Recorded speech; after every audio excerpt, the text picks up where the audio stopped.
When you suggest to people that their money should be gold or silver coin, as it says in the Constitution, they sometimes stare at you with a blank expression or make the most extraordinary comments.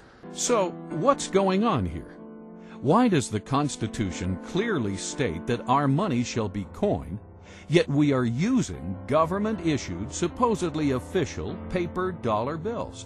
Bear in mind that each one of the Federal Reserve Banks is basically a private corporation. This is an absolute contradiction of the Constitution to have a Federal Reserve System and a central bank.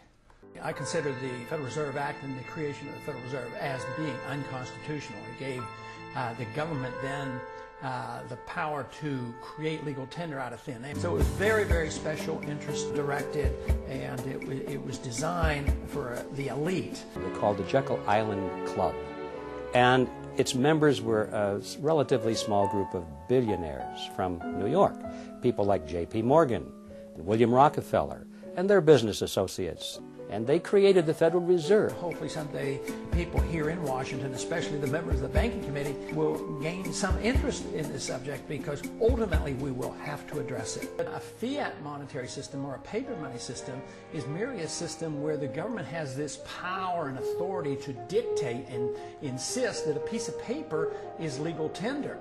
And even members of the Banking Committee have come up to me and they say, "You mean our dollar isn't backed by gold anymore?" Not realizing that the Federal Reserve really accommodates big government bureaucrats and politicians. Does this sound like a Thomas Jefferson operation? Does this so-called Federal Reserve System sound like something Ben Franklin, the man who invented the pot-bellied stove and co-authored the Constitution, would set up?